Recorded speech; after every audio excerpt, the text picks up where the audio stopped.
welcome. First ever The Ball Boys that is live, which is always nice. I've been trying to sort this out for a while, but this is episode 5. So if you haven't seen the previous 4 episodes, head on over to my YouTube channel, obviously. Welcome back to my channel. Today is episode 5 of The Ball Boys.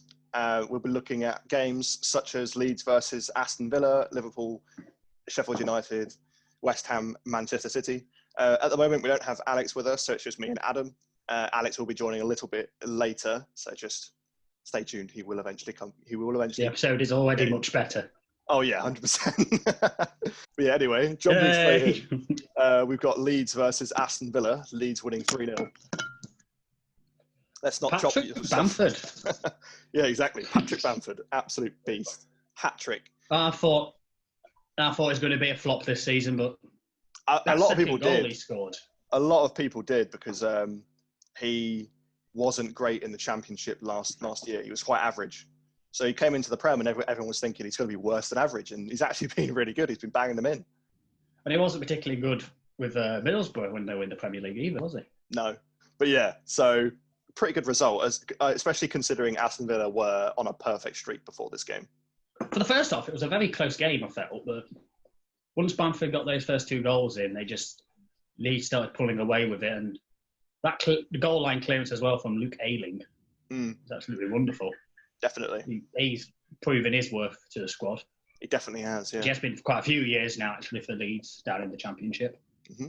He was in my fantasy team at the beginning of the season, and then I took him out because Leeds were defensively awful at the beginning of the season, but everything seems to be getting slightly better now.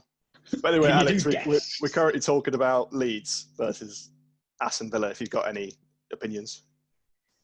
No, just that I was very wrong about Patrick. Yeah.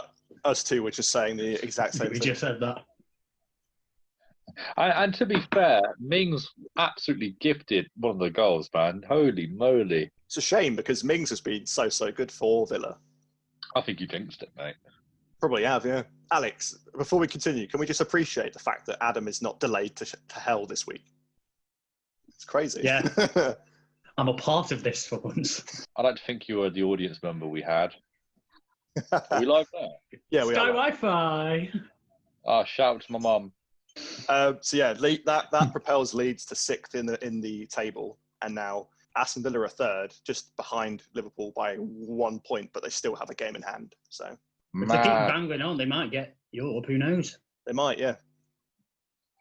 This could be a really weird season that Villa, Leeds, and Everton all get European football. This whole season. Meanwhile, Manchester United. Oi. Relegation. You leave the mighty Reds alone, okay? Man City, with the way that they're playing, they might not even make Europe. Pep's that bad at the minute. Yeah. I don't know what's going on. Spurs might actually win the league. Like, what's going on? Nah, that's nonsense.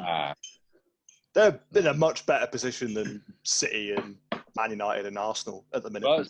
Spurs will clap, but they always do. They it's in their DNA. They'll come 3rd in the 2 horse race.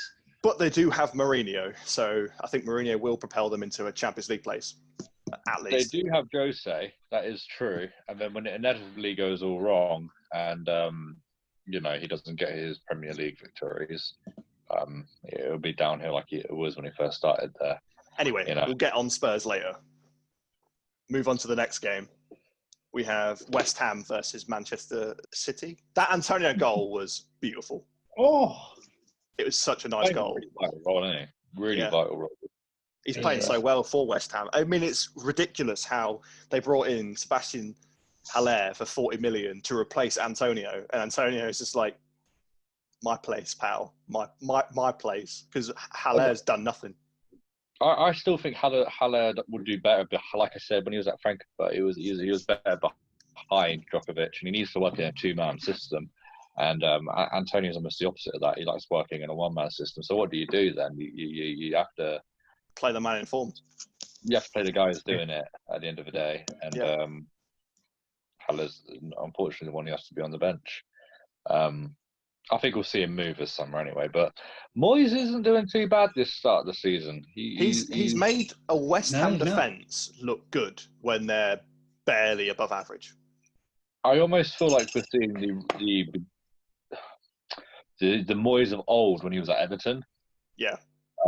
He always likes to find a player who's tall and can head the ball, and I think he's got that. Yeah. And fair play, man. If I had to pick one team in the entire Premier League who have actually benefited of fans not being in the stadium, it would be West Ham, because at home, like their stadium, it's not a football stadium. The fans are nowhere near as close as they were in Upton Park to the field. And the fans just seem disconnected from the play. So the fact that everybody don't have fans and people can't have like the fans of like the 12th man, I think West Ham are the ones who have benefited from that, because it's not like a focal point of the way that they play. Oh yeah, I'll never understand the idea of moving from Upton Park. I'll never get. I remember the last game. I'm pretty sure their last home game was against United. It was pretty sure. Was it a 3-3? Yeah, I don't know if we beat them or not. I think we might have beat them. I think it was a draw. Google this if someone's doing this. I'll Google it now. Phil Foden is a good player. He's going to be 3-2 West Ham beat United. Oh, we lost. Oh, can we go back to when I said it was a draw? What a cracking game to finish at the Boleyn. They should still be there. Their stadium. However, Man City weren't on their day. They didn't have the day that they expected and what many people expected to do. But Phil Foden did come on and completely change the game. Yeah, but I feel like that's your sentence, but you can apply it for most of Man City this season. Yeah, it's like, Man City didn't have that day, but okay, don't get me wrong, but neither has United, neither has Chelsea to an extent. But then there's teams like Bayern Munich and PSG. If we're going for complete that, no one had a preseason. Let's go international. PSG, Bayern Munich, so on and so on. They were Champions League football, and then the league was like the next day, and they had to get on with it. So I'm not really sure how many more excuses we can make for City at this point. Yeah, that's a tough one, isn't it? It is, yeah. I don't think pre-season is as bad. I think a rest is more needed. But like I said, what Klopp did with Liverpool was really, really smart. You secured the league, and then you just played a bunch of youngsters, and then you let your first team rest, because you knew everybody else was still battling for top four. United had to go all the way. I was a bit confused why Pep didn't do that. Yeah, because he wasn't going to jump. He wasn't going to go down. He was pretty secure at second, and I don't know. I feel like it's really backfired on him. Yeah, it really has. But the thing that I just can't get past is teams like Aston Villa and Everton also didn't have breaks, but their squad is so much more thin than the squad that Man City have, and yet they're not making any excuses. It seems to be the teams that have the more going their way that are making the excuse. It just doesn't make sense. I'm just very impressed overall with. Well, they don't have. West Ham are Man City don't have any leaders. No, they don't. I think we mentioned that last episode as well, because they've lost people like Vincent Kompany and David Silva in the past a few years, and they haven't replaced them with anyone really. I mean, they've brought Ruben Diaz in, who was apparently a leader, but I don't think he speaks the language, so that doesn't really help. I mean, to be fair, it's a beast at Benfica, but it's one of those things that he wasn't. My problem with City is, in all seriousness, it's not even just the list. It goes. It's obviously they spent a lot of money. We all know how much they spent this summer. Even in the coronavirus case, they still got 2 defenders that they clearly wanted.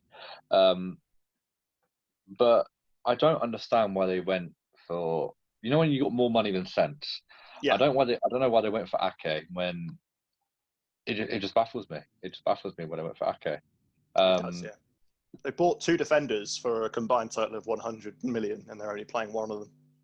And there's definitely another player for 100 million centre back I could think of going for. Yeah. Just doesn't make sense. I said it a few episodes back as well. It just seems that there's a lot of managers who have like backup plans when things don't go according to plan, and all Pep has is money. There's no plan. Yeah. It's just money. He just throws money at Yep. issues and doesn't even fix the issue. I tell you what I'm more confused about as well was I don't obviously there's two different versions of City, one with De Bruyne and one without De Bruyne. I don't understand why they haven't gone for a De Bruyne backup. Van der Beek was in the market. Many other players. I mean, Thiago again was on the market. I know he really wanted Liverpool, but City were there for as well. But they didn't even bother looking for anyone to replace De Bruyne. And obviously, when De Bruyne is injured, which does happen quite a lot this seasons, they're always a different team. They are, yeah. Yeah. They lose that creativity. It's a little bit like with us and Van Dijk. We lose that leader in defence. And there's not many things I can criticise Klopp for, but he's left our centre-backs scarce. There isn't many of them. And even now, we're having to use a CDM at centre-back because we've got 2 defenders out. We've only got 3 starting quality centre-backs in the club, Gomez, Van Dijk and Matip, 2 of which are injured. We've only got Gomez. It just... it's weird because we have more rotation up front than we do at the back. And I think rotation at the back would make more sense. Because you can lose players up front, but you don't necessarily lose that the cutting edge. But if you lose players at the back when you need that harmony between the goalkeeper and the back 4, it's just a recipe for disaster. And we need to move on from a lot of the games. So we'll go Crystal Palace versus Fulham. Palace 2, Fulham 1. I have to admit, no win yet for Fulham. Was it the first goal Palace scored? Riedwald. Riedwald or Zaha. And then Zaha took the ball and he went on a really nice run. It was quite a decent save, but I think then it was I'm trying to remember this off memory. It was this, someone just came in and smashed it. It was a very nice goal. Basically, what I'm trying to say is Fulham can't defend to save their lives. They really can't. They really can't. They are a championship team at best, trying to make their way in the Prem, and it's just not. It isn't working. But surely you got to look at Scott Parker at this point, man. How are people going to call for Pep Guardiola's head and Ole Gunnar Solskjaer's head and Mikel Arteta's head, right? At least they're doing bits, man. This guy, he done well with Fulham, right? But he was in Fulham with the Premier League. He knew what the Premier League was about. Went down to the Championship, got him back up, and rather than going, okay, I've been in the Premier League before, I know exactly what I'm going to be facing. He does the exact same mistakes. That's not a manager. That's an idiot. Again, I think it's because the owners don't want to put money into Fulham really because they're too busy with the Jackson Tigers and All Elite Wrestling. Personally, I kind of think that they do want to put money in, but I said this last week as well that I personally think it's not because they don't want to spend money. It's because whoever is in charge of transfers, because it definitely is not Scott Parker with the way that they're signing people. There's no transfer strategy behind their signings. It's just who can I throw money at? Who's transfer listed or who's on the loan list? They go up from talent first and just go down the list, just sign whoever's there. There's no strategy about who fits into your style of play or anything. It's just who's available by them. It just doesn't make any sense. That's my personal opinion of it. It doesn't. You don't think if I looked at that, a Fulham team, when they're a route 1 style of play, they belt the ball towards Mitrovic, he just heads it down to whoever's there. They brought Ademola Lookman in. When has Lookman ever played a 1 route style of play? He's very much like a tick-a-tacker kind of player, and they're playing him in a basic English style of play. What's the term? Although, to be fair, Lookman is one of the few positives. He is, but he's being made to adapt to a style that does not suit him. Next game, because that's boring as hell. Another boring game. Man United, Chelsea, 0-0. Oh man, I fell asleep. I don't want anyone having to go How are you going to spend that much money, man? How are you going to spend 150 million, 200 million on COVID, pandemic, summer, and you basically got a B-Tech Danny Welbeck and a B-Tech Jordan Henderson? Come on, man. don't give me this stuff about Fat Frank. Fat Frank didn't want to lose 4-0 again. That's why he parked 50 men behind the bus, cemented the goal, and then he had like a mutated freaking goal. Like, what the hell is this all about? To be fair, Mendy did pull off some brilliant saves. Mendy doesn't like kids. He doesn't want to feed the children. He doesn't like starving children. He's a very bad man. Very bad man. Someone's salty. They got a draw. I'm not even salty about the draw. I'll tell you what I'm salty about in all seriousness. It's not even about the draw, innit? I'm like, it is what it is, a draw. But it's the fact that like people were like, oh, Ollie could have done so much more. I'm thinking, nah, dude.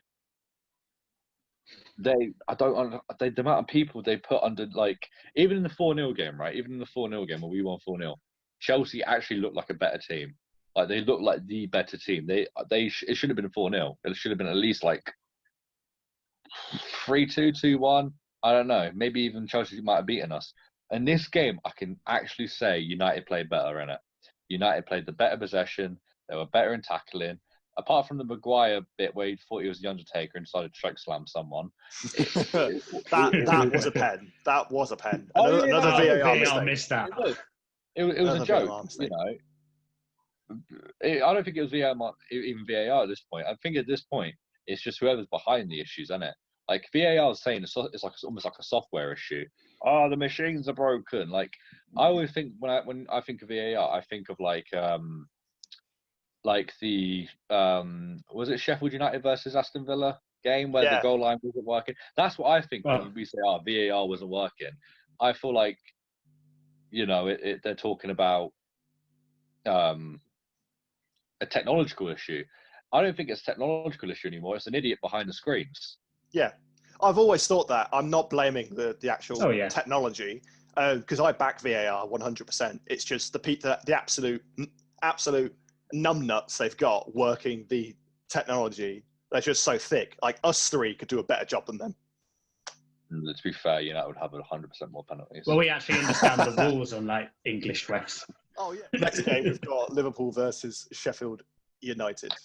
I like to think, right, that what happened last week was a VAR official heard your rant. They heard your rant and was like, well, hold on. Let's screw this guy over again. Oh, don't do that to me. That's what I think happened. Because I've never met someone who gets hated as much as you guys when it comes to VAR. I know. Back-to-back week. That happens. Firstly, they take a penalty away from us, and now they're giving a penalty to someone when it wasn't even in the box.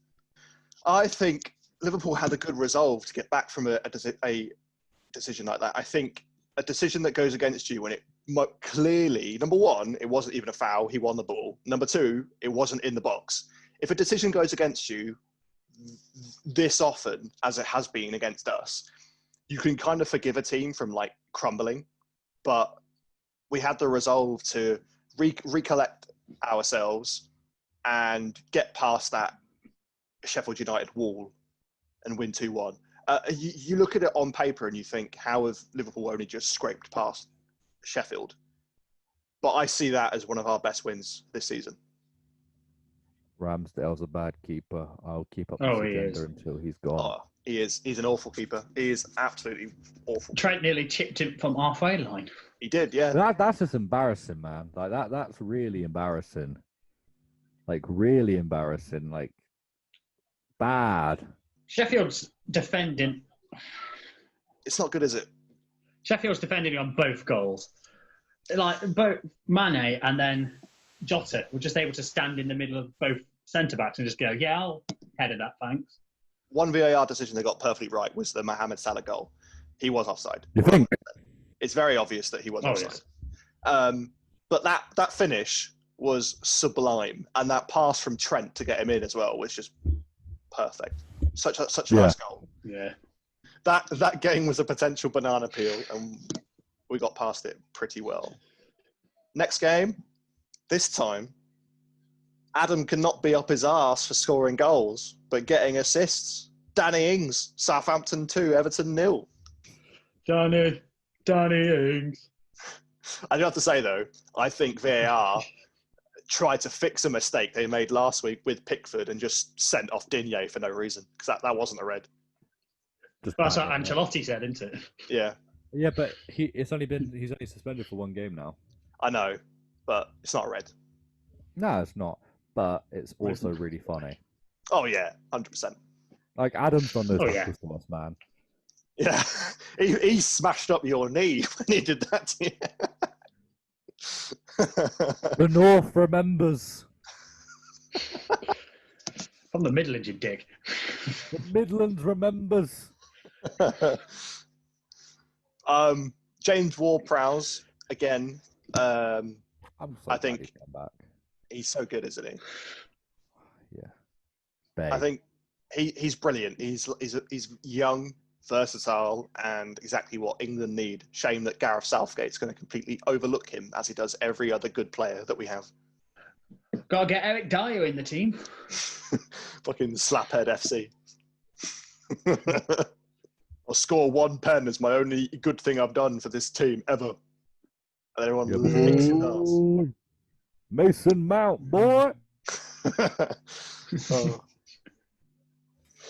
But Southampton. Well played by Southampton. Yeah, if you haven't seen my video about the resurgence of Southampton, check it out on my channel. I spoke about how they've gone from 9-0 to, was it fifth? They're fifth now or sixth? But yeah, they've done quite well, and They are very clear that they've done very well by beating Everton. seventh. Wow. I meant last. Seventh in the Premier League. Yeah, they are now, but I meant like, it was based on last game week. So. The panic is like, based on last week. Don't make me look like an idiot.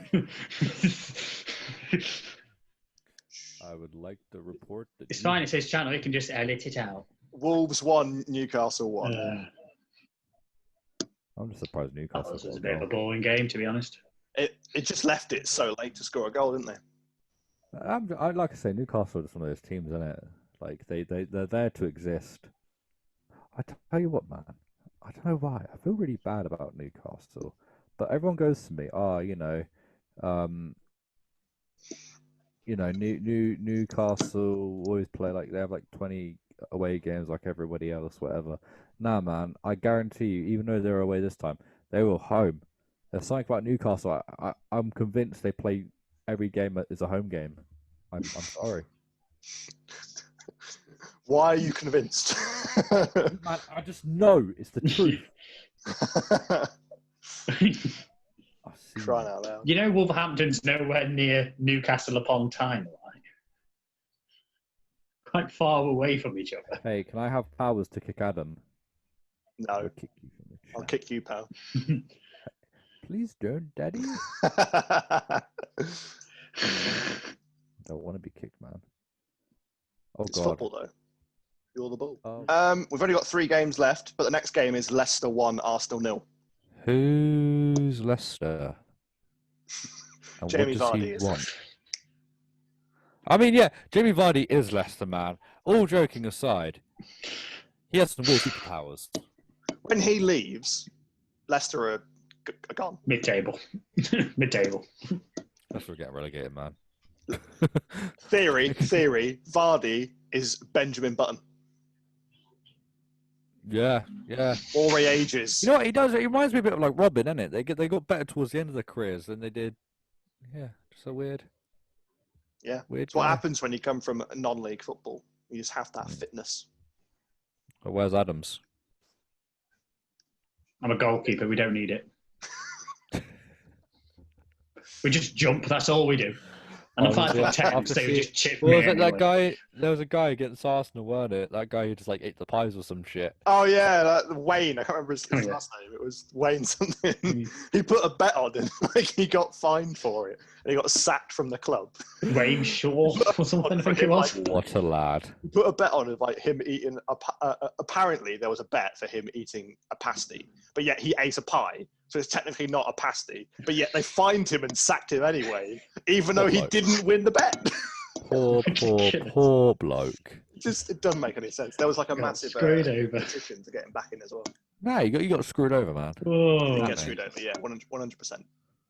Eh. Yeah, with Vardy's goal, Cengiz under the new signing, he got the assist for it. Arsenal will be a little bit aggrieved for the first goal because Lacazette's goal was apparently ruled offside or ruled out for VAR when it shouldn't have been. I didn't see it, but that was apparently another VAR scam. I think it was the right decision myself. Do you think? Looking at it, yeah. But it was a bit of a boring game. This was. Just give us a rundown of the Lacazette goal. Like, what was it that the goal got ruled out for? Right, my old man memory's got to work here. Watched it like 2 hours ago, and I'm already forgetting. I think it was like a knee or something was offside, if I remember right. Okay, better than an armpit. Yeah, it was still close, but it was offside. Got to laugh at I'm going to have Aubameyang since Arsenal he's got just his screaming contract. at me. Yeah, I mentioned He's this just turned up classic. last episode, didn't I, Alex? He is Özil. He is Özil. He's turning in. He's Except I don't best see mate him Ozil, isn't it? offering money. Did anybody see Ozil's agent's comments about Arsenal? Go on. Oh, they're No. brutal, man. They're saying, how can you expect class from a club that made 55 people redundant in the coronavirus pandemic and got rid of their club mascot and only then to buy their club record fee or something? Yeah, It's pretty brutal. Oof. great. He's true though. He is spitting facts. The owners of Arsenal are just awful. What is it? Arsenal Stanley are Tony Conke or Pulis, something? man. Mikel Arteta's Tony Pulis with a wig and some ASOS material. All right, so the next game that we played yesterday was Brighton 1, West Brom 1. I just get bored of West Brom games. Honestly, West Brom can play the most like fantastic football. They could look like 1970s Brazil, and I still wouldn't bother watching. It is West Brom. It just you look at West Brom and you think Tony Pulis. That's what I think Yeah. of Arsenal right now. Oh yeah, they're boring as well. At least they won't Man has get it out for relegated. Arteta. True. Well, one can hope.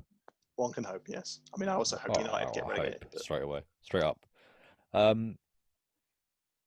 I don't know. I just don't know.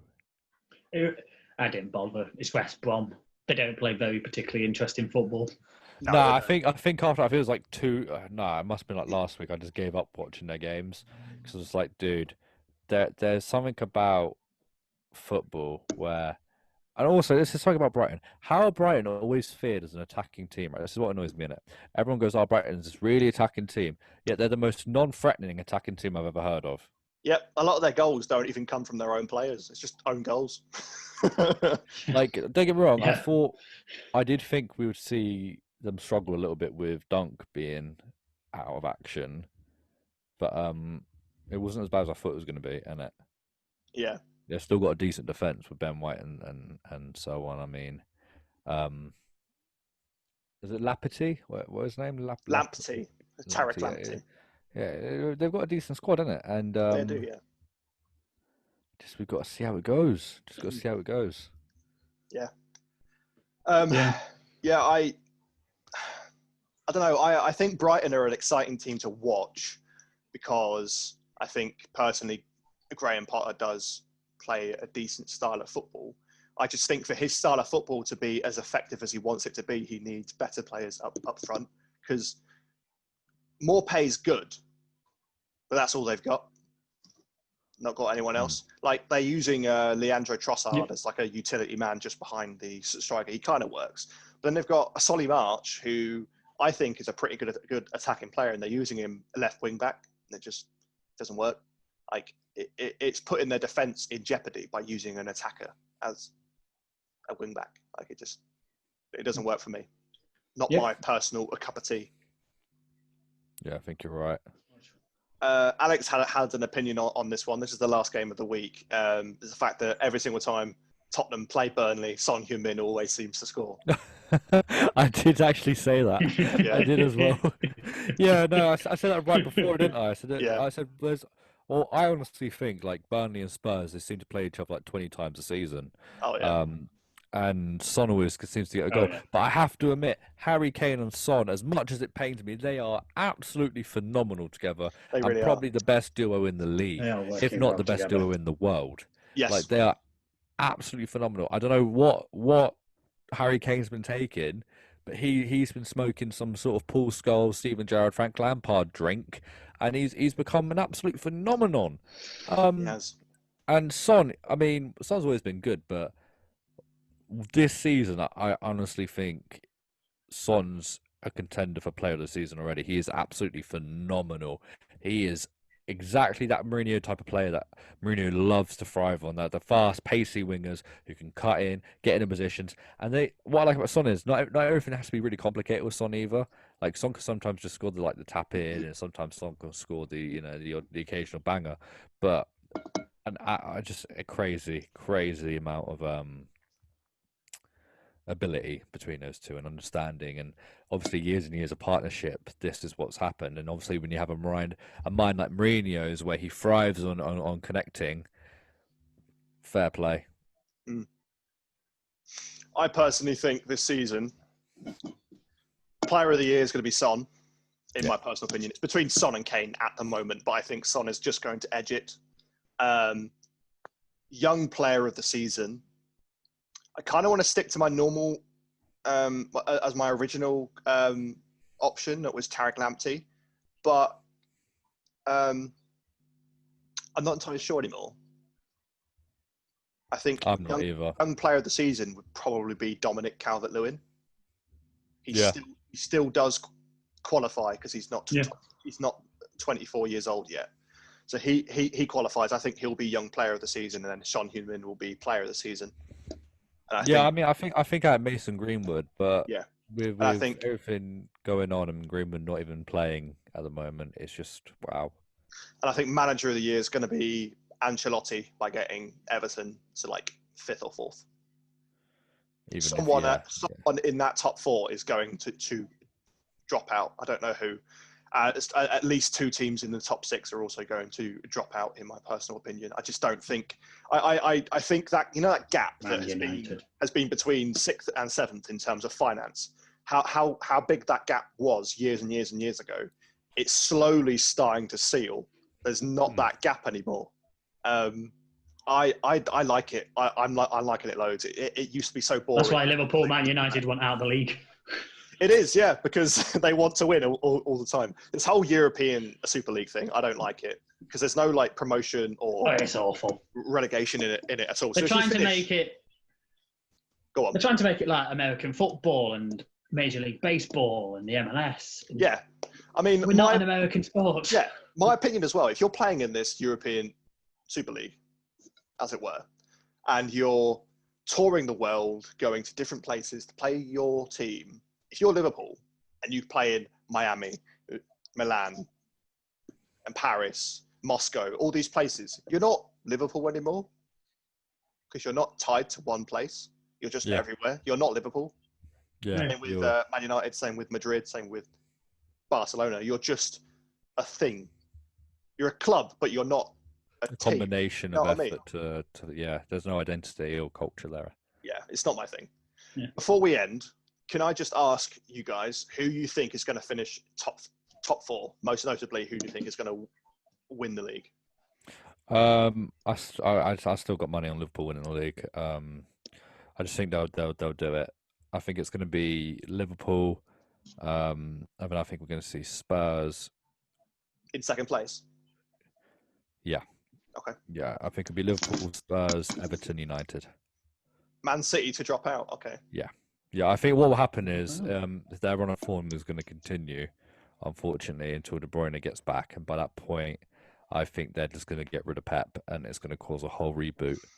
Pep's last season with his club always goes wrong. Yeah, I think that's what we're going to see. If not, we might have a mid-table breakdown of Jose, where he might completely implode. It's really hard to tell. I mean, it's hard to tell. It depends on what happens a lot in the January transfer market. A lot of people ruled out United, and when they signed Bruno Fernandes and ended up getting in there.